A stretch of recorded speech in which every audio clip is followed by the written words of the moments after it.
Eh bien, salut à tous, c'est Sully Perfecten, j'espère que vous allez bien. On se retrouve pour une nouvelle vidéo pour parler un peu voilà, de l'actualité de la WWE et de ce qui se passe depuis quelque temps autour des plans construits ou en tout cas des teasings de storyline qu'on commence à nous faire, à nous présenter, à nous proposer et qui tout à coup sont laissés à l'abandon, dont on n'entend plus parler. On laisse un peu les fans dans l'expectative, on les hype un peu, et tout à coup, on attend la suite, et puis tout à coup, on se rend compte que les semaines passent et on n'a plus rien, plus de nouvelles des storylines ou de certains lutteurs dont on attendait quelque chose de leur part, puisque c'était teasé au début, et puis tout à coup plus rien. Comme si la WWE essayait d'expérimenter quelque chose, comme s'ils se servaient de leur show comme un laboratoire, en nous proposant quelque chose, et puis tout à coup, ils rebouchent chemin, ils annulent tout, et puis se disent non, en fait ça va conduire à rien du tout, ça va servir à rien, alors on range tout ça, on refout ça à la poubelle. Et du coup, les fans sont un peu pris en otage de tout ça et ils sont un peu frustrés. Euh, je trouve ça dommage et ça devient de plus en plus fréquent ces derniers temps. Et c'était de ça dont je voulais vous parler. Et je vais vous donner quelques exemples pour étayer mes propos. Euh, Il y a des chances pour que j'en oublie, mais voilà, j'ai essayé de réfléchir un petit peu à ce qui s'était passé, à ce qui s'était passé ces derniers temps. Je vous ai ressorti quelques exemples significatifs. Euh, et encore, j'aurais pu vous en citer davantage, mais qui étaient plus dus à d'autres éléments un peu extérieurs, d'autres choses qui se sont passées.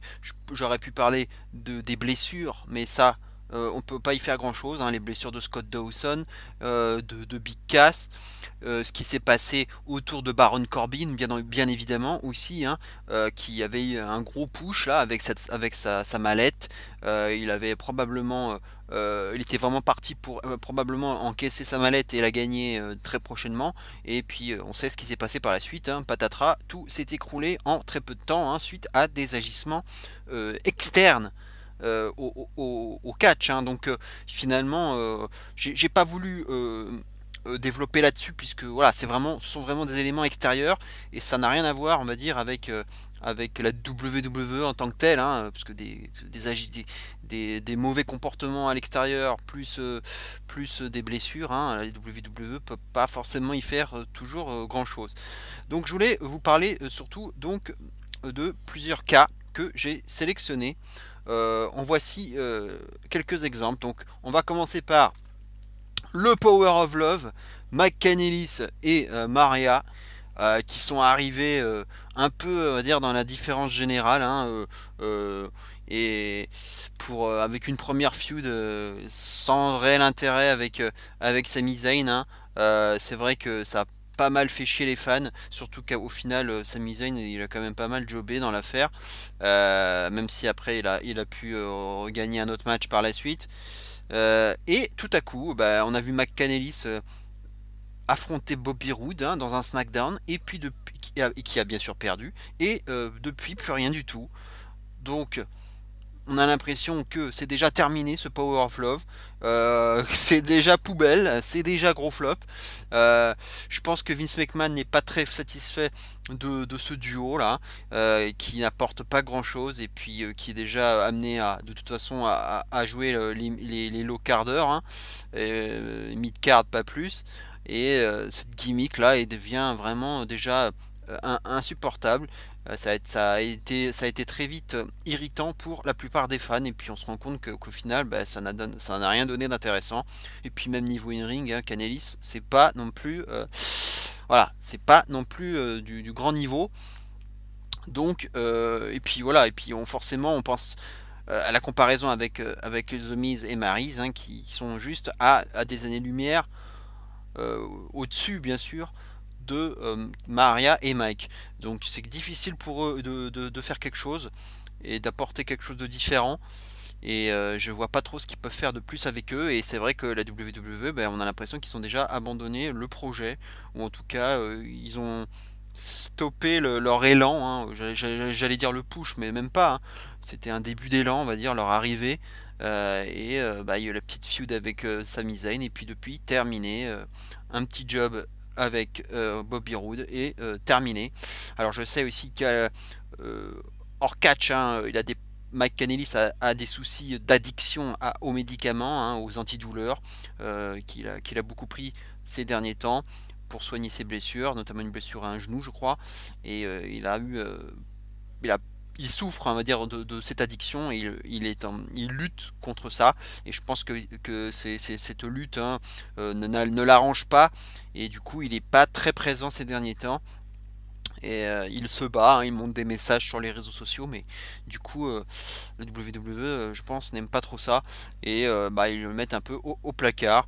Donc voilà, je vois pas trop ce qu'on peut faire de plus avec ce gars-là, et même avec Maria, hein, parce que c'est vraiment de la guimauve, et cette gimmick, c'est vraiment affreux. On va passer à un autre exemple, hein, significatif. Ce sont bien sûr les Breezango, avec leur Fashion Files. Alors je sais que ça n'a pas intéressé grand monde. Moi personnellement, j'ai fait partie de ceux qui étaient vraiment hypés par les Fashion Files. Non seulement parce que c'était drôle, décalé, et que ça sortait de l'ordinaire, mais en plus, il y avait ce côté enquête policière, et les indices, on va dire, les références, pour essayer de deviner qui avait kidnappé Fandango, qui avait attaqué Tyler Breeze et Fandango aussi, de trouver les coupables. Alors évidemment, sur la toile, beaucoup de gens ont proposé des noms, Harper et Rowan, les Authors of Pain notamment, hein, c'est ce qui ressortait le plus. Et moi aussi j'étais hypé, moi je vous avais proposé Eric Young et Eric Rowan. Enfin voilà, il y avait beaucoup de noms qui avaient circulé, des indices laissés au compte-gouttes. Le dernier Fashion Files en date, eh ben c'était, si je ne me trompe pas, avant SummerSlam, hein, c'était juste avant, je crois que c'était le dernier SmackDown avant SummerSlam, hein, donc ça remonte quand même à la mi-août, hein, donc ça fait quand même un gros mois. On nous a parlé, on avait l'impression de nous parler d'un écrivain, enfin d'English, on parlait d'English, donc c'était parti sur Raiden English. Donc peut-être qu'un écrivain avec Shakespeare, To Be or Not To Be, un auteur, du coup on pouvait penser à Author of Pain. Mais voilà, on est resté sur Raiden English, et depuis ça fait un mois. On attendait 2 semaines, hein, ils avaient dit qu'ils étaient de retour 2 semaines après, finalement ils ne sont toujours pas revenus. On les a même vus faire leur retour dans 205 Live, hein, c'était un retour un peu surprise, mais toujours rien, pas de Fashion Files, donc ça fait un mois qu'on attend, et pas de développement. On ne sait toujours pas ce qui va se passer avec cette longue storyline, et on se demande même s'il y a vraiment quelque chose, hein, s'il y a vraiment un plan derrière. On a l'impression qu'ils tricotent, et que finalement ils improvisent, quoi, et de semaine en semaine ils se disent, bon, on va faire quoi pour les faire rigoler, on va trouver on va trouver d'autres références, c'est des sketchs en fait, hein, finalement, mais au bout j'ai l'impression qu'il n'y a pas vraiment de plan précis, pas de coupable désigné, que finalement tout ça sert pas à grand chose, hein, si ce n'est à combler un peu les épisodes de SmackDown, hein, le temps de 3 minutes, et à nous faire rire un peu, mais sinon rien de plus, quoi, toujours rien. Breezango, on les voit plus sur le ring non plus, hein, donc ils ne combattent plus, ils ne font plus que les comédiens, hein, il faut le dire, même si c'est plutôt réussi, hein, ce serait quand même bien de les revoir un jour sur le ring, et puis surtout de savoir si on pouvait avoir au moins le nom des coupables, hein, puisque ça fait quand même des mois et des mois qu'on nous tisse tout ça. Sinon, je vois pas l'intérêt de faire tous ces Fashion Files si c'est pour rien avoir au bout. Donc là, ça traîne, et j'y crois de moins en moins maintenant à cette histoire de Breezango et des Fashion Files. Donc je sais pas ce qu'ils veulent faire avec ça. C'est un peu encore un truc laissé à l'abandon, et je pensais que les Authors of Pain allaient arriver après SummerSlam, mais finalement, toujours rien, quoi. Ça traîne, on ne sait pas ce qu'ils veulent faire avec eux. Nouveau cas également, c'est Goldust, qui alors nous a teasé quelques jours avant SummerSlam, hein, c'est un peu comme les Fashion Files, il nous avait teasé dans une mini promo, hein, qui est illustrée à l'écran actuellement, euh, quelque chose qui se passerait à SummerSlam. Il parlait d'un nouveau protégé, peut-être un nouveau héros, un nouveau vilain, une nouvelle starlette. Bref, il avait ouvert la porte à soit un nouveau partenaire, soit un nouveau protégé, hein, quelqu'un qui le managerait en quelque sorte, ou même donc une nouvelle starlette, donc peut-être aussi peut-être une nouvelle Terry en quelque sorte, et on s'attendait peut-être à un dernier petit run sympa pour The Bizarre One, hein, depuis qu'il a été redevenu heel, donc après ce heel turn face à R-Truth. Et au final, ben, non seulement il ne s'est rien passé à SummerSlam, mais en plus, les Raw qui ont suivi, ben, Goldust était juste ben, invisible, absolument invisible. Il avait disparu de la circulation. Et on l'a retrouvé lors du dernier Raw, enfin, donc c'était le 11 septembre. On l'a retrouvé pour faire quoi? Eh ben pour jobber comme une merde face à Bray Wyatt, hein, qui l'a même humilié en le démaquillant, hein. C'était juste pour un peu builder la feud avec Finn Balor, pour montrer bah, que en fait bah, derrière la peinture ce n'est qu'un homme comme les autres. C'était un peu l'idée, et au final on a même eu l'impression que Goldust était redevenu face, hein, dans cette histoire. Donc on a l'impression que du coup ce heel turn, bah, c'est déjà du passé. Cette histoire de nouveaux protégés, nouvelle starlet, tout ce que vous voulez, nouveau vilain, bah à nouveau annulé, poubelle. Donc rien, plus de plan prévu pour Goldust. Donc bah, par la retraite, hein, je ne vois plus trop ce qu'on peut attendre de Goldust, hein, maintenant. C'est un peu triste, hein, pour lui. Une fin de carrière bah, qui méritait quand même quelque chose de mieux, hein, depuis le temps qu'il était là.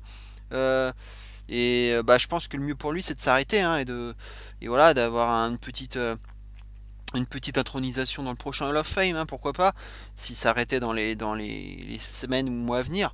Mais voilà, je crois que c'est terminé malheureusement pour Goldust, hein, puisqu'il n'y a plus rien pour lui. Donc bah voilà, encore un plan qui foire, encore un petit teasing, bah, qui part à la poubelle.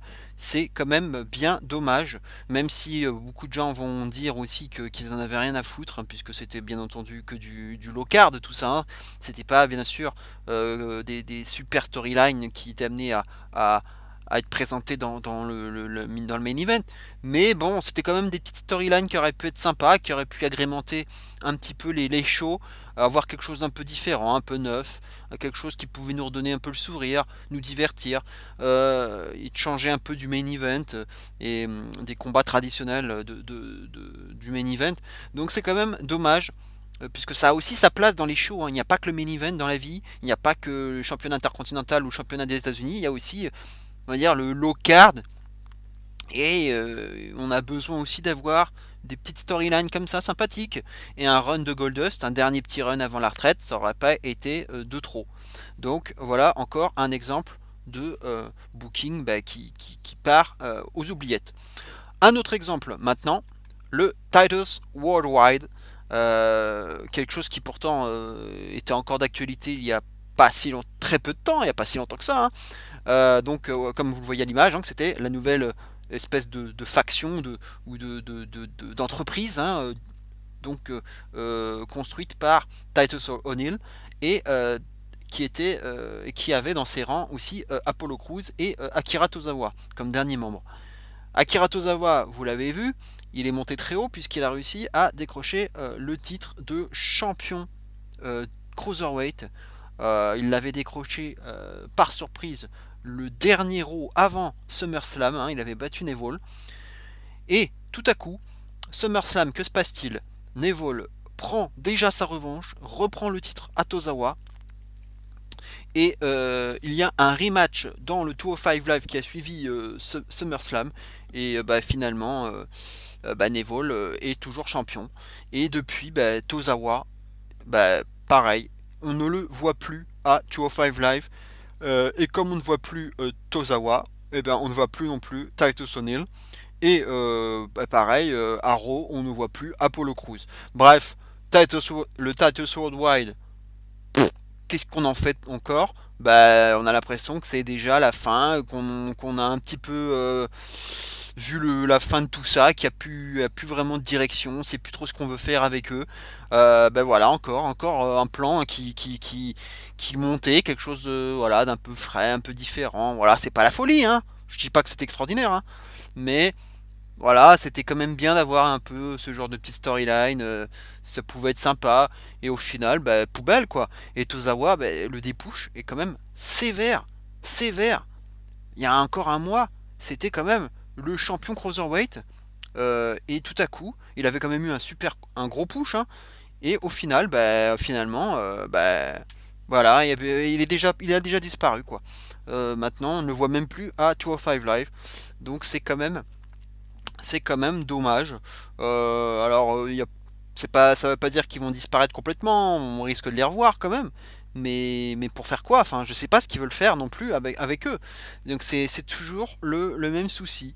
Je sais pas, on commence à nous montrer des choses et puis tout à coup, bah, on rebrousse chemin. On disparaît des écrans. Donc encore un exemple, le Titus Worldwide. Et enfin, je voulais vous parler de deux exemples qui sont liés hein, les uns aux autres. On va d'abord commencer par Corey Graves, qui, on l'a peut-être oublié, mais qui était à l'origine de la storyline avec Kurt Angle et des fameux messages secrets, hein, les SMS secrets qui pouvaient mettre à mal la carrière de Kurt Angle. Et on sait à quoi ça aboutit au final à bah, finalement la révélation hein, par Kurt Angle pardon, lui-même que Jason Jordan était son fils. Mais depuis, bah, maintenant que cette révélation a été faite, bah, Corey Graves a complètement disparu aussi de la storyline. Il a repris son poste traditionnel donc de commentateur. Il n'a plus aucune interaction avec cette histoire, comme si cela n'avait jamais existé. Et Kurt Angle reprend son rôle de GM traditionnel.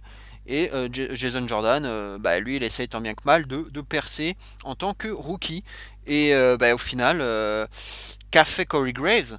Il a fait quoi? Il a servi aussi à résoudre l'énigme hein, de ceux qui avaient attaqué Enzo Amore, puis Big Cass. Bon, on a découvert que finalement c'était Big Cass, et c'est Corey Graves qui avait révélé l'affaire. Au final, hein, c'est lui qui a finalement permis à ce que Big Cass soit démasqué. Donc on se disait ben, peut-être que Corey Graves il a des intérêts, il veut peut-être faire le chouchou, le lèche-cul auprès de Kurt Angle en essayant de solutionner cette affaire. Et on avait l'impression qu'il y avait une storyline qui pouvait permettre à Corey Graves de trahir Kurt Angle et de lorgner peut-être sur son poste de GM. En tout cas, ça avait l'air d'être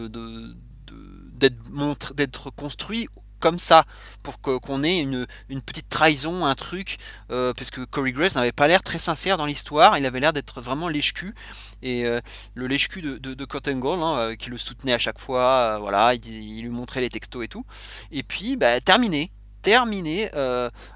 au final. Donc chacun reprend ses rôles respectifs et bah, Corey Graves maintenant il ne fait plus que son rôle de commentateur. Plus aucune interaction avec Kurt Angle, c'est terminé. Jason Jordan lui il est sur le ring, il commence à faire sa petite carrière solo et terminé. On ne sait pas du tout ce qu'ils ont voulu faire. Finalement, bah, annulé. Alors, on termine donc avec ce dernier exemple. Je vous le disais, il est lié à celui-ci. Bah, c'est Jason Jordan. Jason Jordan, on nous révèle qu'il est donc le fils de Kurt Angle. Très bien. Pourquoi pas? Après, on voit hein, qu'auprès des fans, ça ne marche pas. Jason Jordan provoque zéro réaction. Pourtant, la WWE, on l'a vu à 1000 paquets, hein, puisqu'ils lui ont changé son thème musical, qui, entre parenthèses, est absolument dégueulasse, horrible. Il a un petit peu changé ses tenues, enfin en tout cas ses couleurs. C'est très criard, c'est aussi dégueulasse. Mais sur le ring, ben, on essaie de lui mettre de gros adversaires. histoire de dire voilà, on veut te builder comme comme une future star, quoi. Un peu, voilà, comme si on essayait d'en faire encore un nouveau Cena ou un nouveau Reigns, quoi. On essaie de vraiment de le builder fort. Et on lui a donné 2 matchs prestigieux là ces 2 dernières semaines. Il a affronté John Cena et là il a affronté Roman Reigns. Alors bien sûr il a perdu les 2 matchs, mais il n'a pas été ridicule. Il a montré de bonnes choses. Il a été plutôt bon, hein. Euh, c'est pas le problème. Mais du coup, quid de son histoire avec son père? Plus rien en fait. On nous parle plus de l'histoire entre les deux, hein, entre le père et le fils. Euh, C'était quoi le but de tout ça? Finalement, nous révéler que c'était son père? Et, bah oui, mais encore, développer quoi, développer. Construisez quelque chose autour de la famille. Je sais pas moi. Ils avaient commencé, hein, au début là en mettant. euh, on voyait Jordan réclamer des matchs importants. Il avait réclamé un match, qu'on me rappelle, contre Finn Balor. Il avait de l'ambition, il avait les dents qui rayaient le parquet. Il avait obtenu gain de cause. Alors il a eu ses matchs. Il a eu ses matchs prestigieux, il a eu Balor aussi. Alors il les a perdus ces matchs, hein, pour l'instant. Mais pas rien d'autre en fait. Il n'y a pas plus de segments avec son père. Euh, ils auraient pu mettre un peu de tension entre les deux, je sais pas. On parlait d'un heel turn ou alors d'une révélation, oui, comme quoi finalement c'était pas son père. Enfin, il y avait des choses, il y avait des choses à nous teaser, mais au final, le public n'en a rien à foutre en fait finalement de cette histoire. Et en plus, il joue à un jeu dangereux puisque s'il commence à nous builder Jason Jordan euh, comme un futur grand en lui mettant des Reigns, des Cena, etc., etc. Attention à ne pas gaver le public, hein, puisque ça pourrait se finir encore comme un nouveau Reigns ou un nouveau Cena, et donc ça risque encore de d'énerver le public. Donc on ne sait pas donc ce qu'ils veulent faire avec lui. Donc en tout cas, là pour le coup, cet exemple, hein, contrairement aux autres, bon, Jordan, lui, il n'a pas disparu des écrans, il est toujours là, hein, il fait ses matchs, mais c'est surtout sa relation avec son père qui a disparu surtout des storylines et des écrans. Ils veulent faire quoi avec son père? Est-ce qu'ils veulent continuer ou pas? On n'en sait rien. Voilà en fait ce qu'on pouvait dire, hein, sur encore cette histoire avec Jordan et Kurt Angle, donc son père. Voilà ce qu'on pouvait dire donc sur les plans montés en sauce, hein, et puis vite abandonnés par la WWE, hein. Donc vous voyez que les exemples, hein, ne manquent pas, et j'en ai peut-être encore oublié, mais il y a de quoi faire. Vous voyez, il y en a quand même quelques-uns, et je trouve ça regrettable que la WWE essaye de nous proposer quelque chose un peu différent, et puis que tout à coup ils abandonnent les plans. Ça donne un peu, je trouve que ça donne un peu de. Ça fait perdre de la crédibilité à la compagnie, et en même temps, ça jette le public un peu dans le flou, dans l'incompréhension, voire la frustration ou la déception. On ne sait plus trop, du coup, s'il faut s'attacher ou en tout cas se prendre d'intérêt pour une storyline, puisque au final, souvent on découvre que tout est abandonné. Donc c'est quand même frustrant de s'attacher à quelque chose, enfin, ou commencer à prendre de l'intérêt pour quelque chose qui part en couille tout de suite, quoi. C'est un peu comme s'il y avait une nouvelle série qui commençait, c'est la saison 1, on commence à s'attacher au bout du troisième, quatrième, cinquième épisode, et puis que tout à coup, je sais pas, faute d'audience, la série, tout à coup, ça s'arrêtait, quoi. C'est terriblement frustrant. Et c'est un peu la sensation que les gens ont, enfin en tout cas certains, et moi j'en fais partie, quoi. Comme voilà, je répète, hein, c'était pas tout ce que j'ai cité, c'était pas des super storylines, hein, c'était plutôt en plus du low card, hein, tout ce que j'ai dit, tout ce que j'ai cité, du low card, mid card, pas plus. Mais on en a besoin. La WWE a besoin aussi d'éléments, on va dire, plus secondaires dans leur storyline, puisqu'il n'y a pas que le main event qui compte, il faut aussi nourrir sa mid-card et sa low-card. Donc il faut aussi builder ce genre de choses. Il faut nous montrer des histoires comme ça. Mais il faut quand même, au moins que les nourrir et continuer. Là, Là, c'est à chaque fois la sauce qui est montée, et puis tout à coup, plus rien. Donc c'est quand même frustrant. c'est frustrant. Et j'espère qu'ils vont un peu arrêter avec ça parce que ça devient énervant de jouer au yo-yo comme ça en permanence avec nous et avec les fans.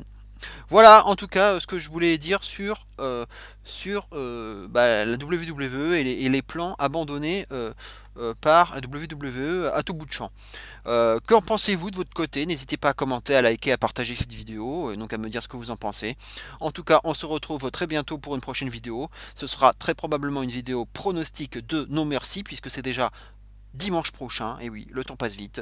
En tout cas, je vous souhaite une bonne fin de week-end, et une bonne semaine par avance, et d'ici là, bien entendu, vive le catch! Et merci de votre fidélité. Ciao à tous.